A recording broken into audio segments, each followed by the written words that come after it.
that it was exactly the same type of man, same dress, same figure, same size as the picture that was taken on Burgh Marsh. On May 23, 1964, Jim Templeton went to Burgh Marsh with his wife Annie, 9-year-old daughter Frances, and 5-year-old daughter Elizabeth for an afternoon of walking, sightseeing, and taking pictures.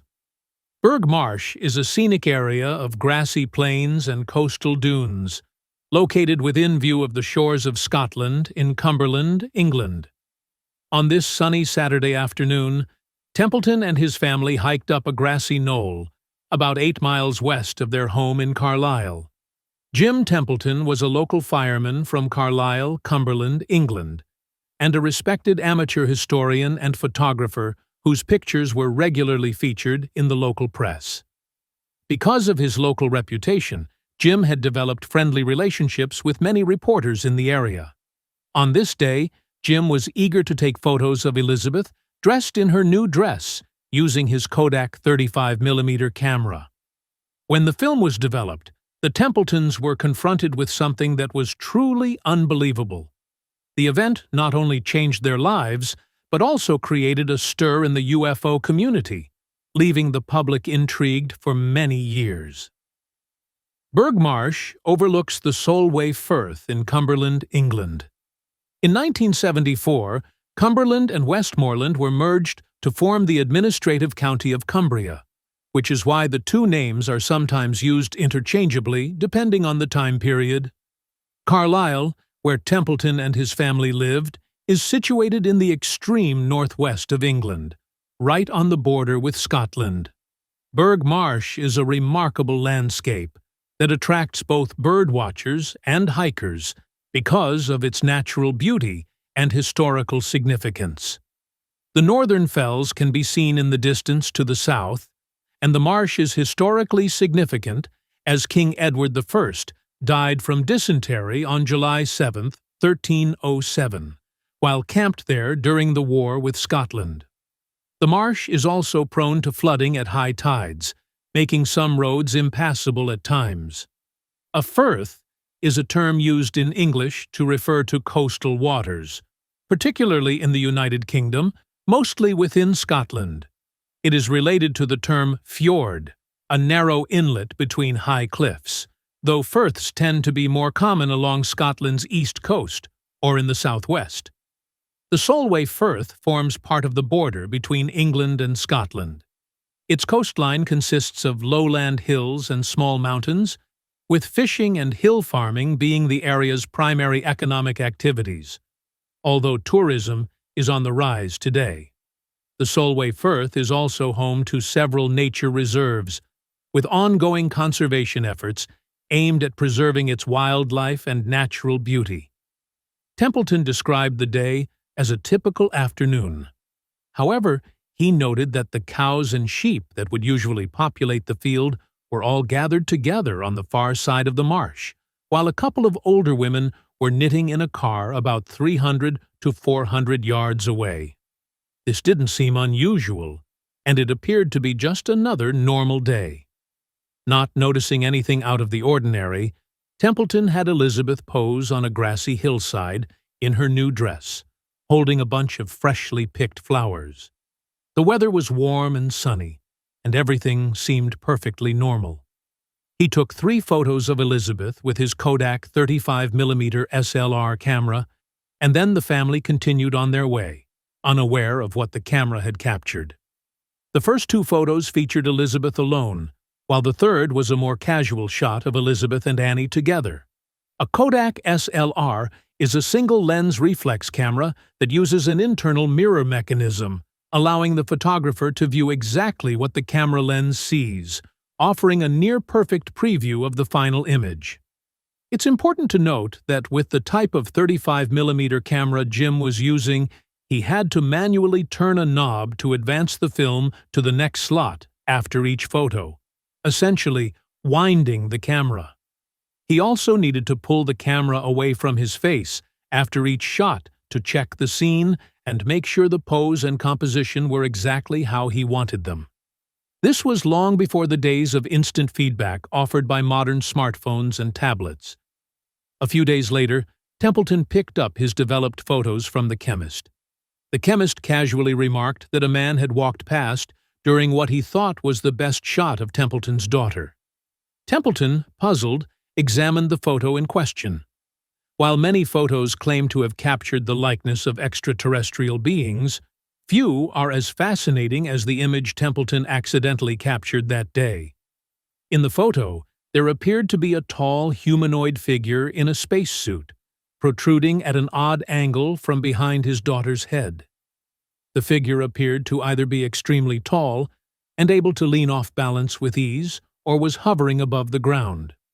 While many people think the faceplate of this figure can be seen above the young girl's head, others have suggested that what's actually visible is the elbow bent backward and the shoulder blades of the figure.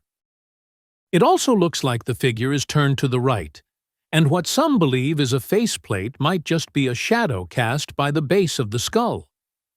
Templeton was taken aback, as neither he nor his wife noticed anything unusual or anyone strange during their walk. What made it even more confusing was that the spaceman appeared only in the second of the three pictures taken in quick succession. It was missing from the first and last shots. Hoping to find answers, Templeton reported the incident to the police and also sent the photo to Kodak. There, professionals carefully examined the image to check for any signs of film defects, alterations, or possible trickery. Kodak's interest in the case grew so much that they offered a year's supply of free film to anyone who could figure out how the spaceman ended up in the picture.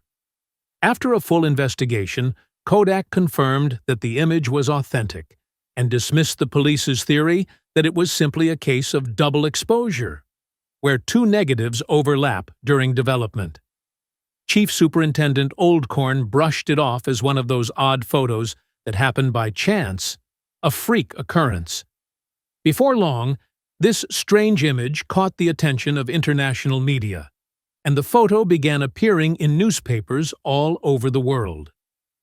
On December 7, 2002, Templeton shared his experience with the Daily Mail in London. Here is what he said at the time. "As someone who enjoys photography, I was out for a day trip with my family and took the picture on Burgh Marsh on May 23, 1964.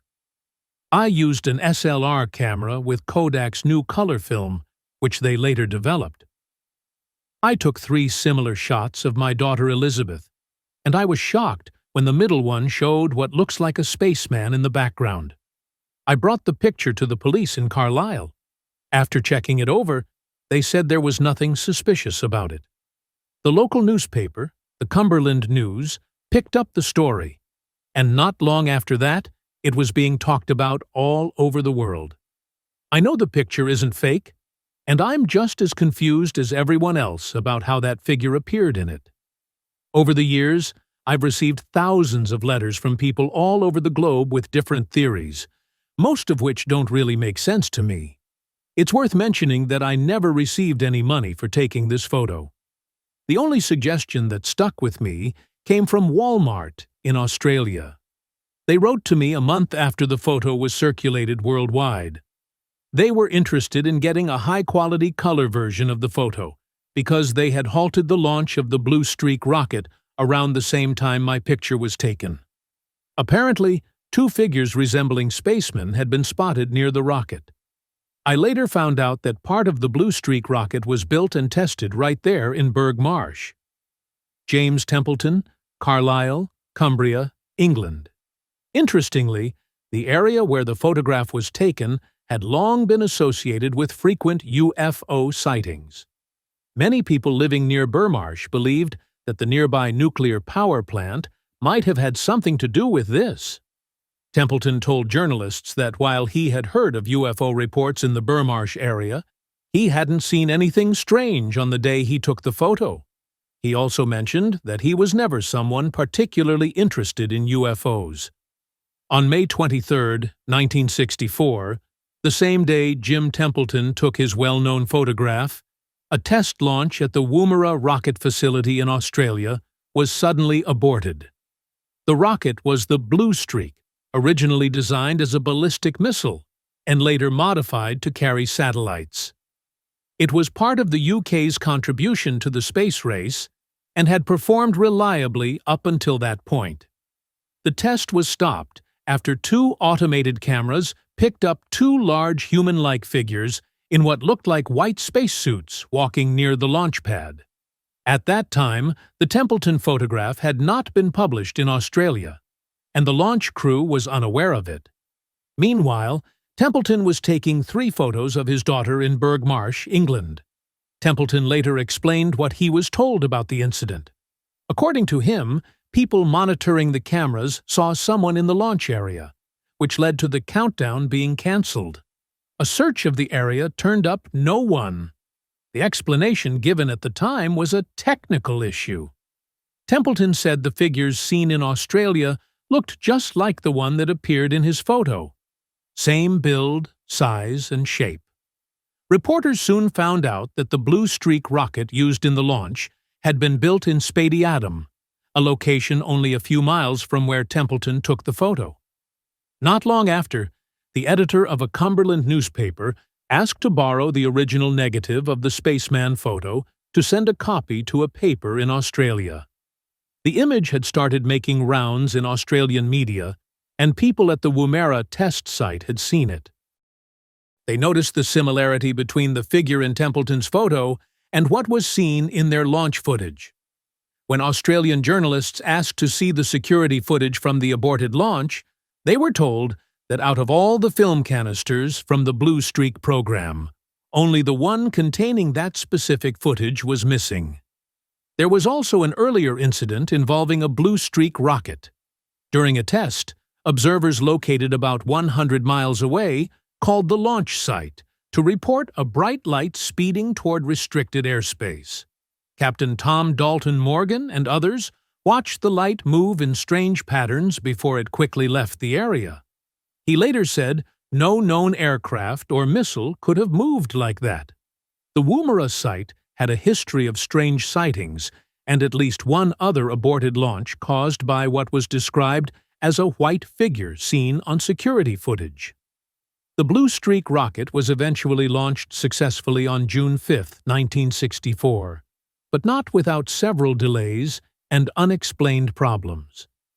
Whether there's a direct connection between Templeton's photo and the figures seen during the Blue Streak tests has never been confirmed.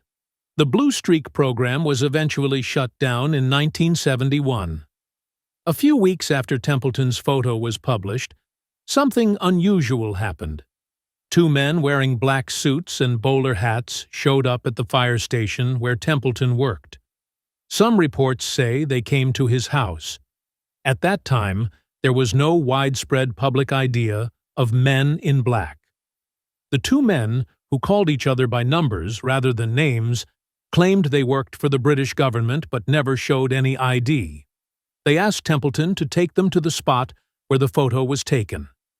During the 5-mile drive, they asked him odd questions about the weather, the birds, and animal behavior on that day. When they reached the site, they pressured him to admit the figure in the photo was just a regular person.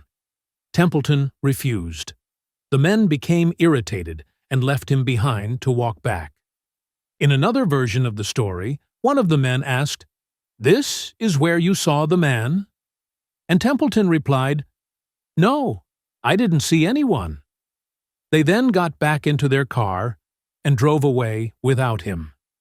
In yet another version, one of the men asked about a second spaceman, something Templeton had never claimed. When he told them this, their behavior became more aggressive. Later, Templeton sent another roll of film to Kodak, and when it was returned, some of the negatives were missing. He believed that government agents had taken them because they might have shown something they didn't want the public to see.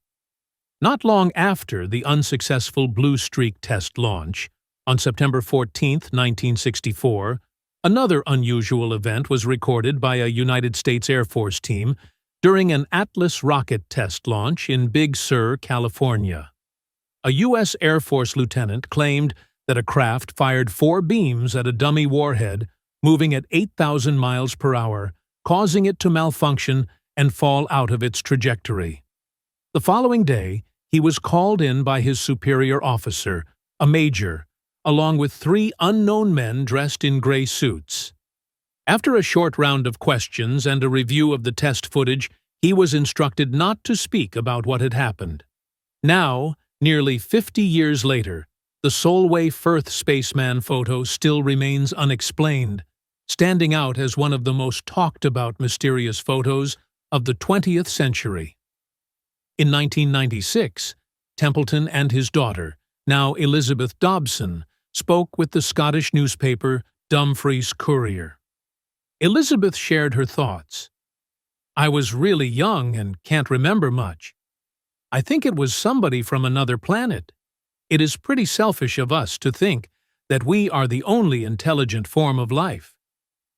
Not long before his passing, Templeton, who was 91 at the time, said that Elizabeth and his grandson Thomas would be taking care of his collection of 20,000 historical images. Templeton, who made it clear he never earned money from the Spaceman photo, remained puzzled about the identity of the strange figure all the way up until his death on November 27, 2011.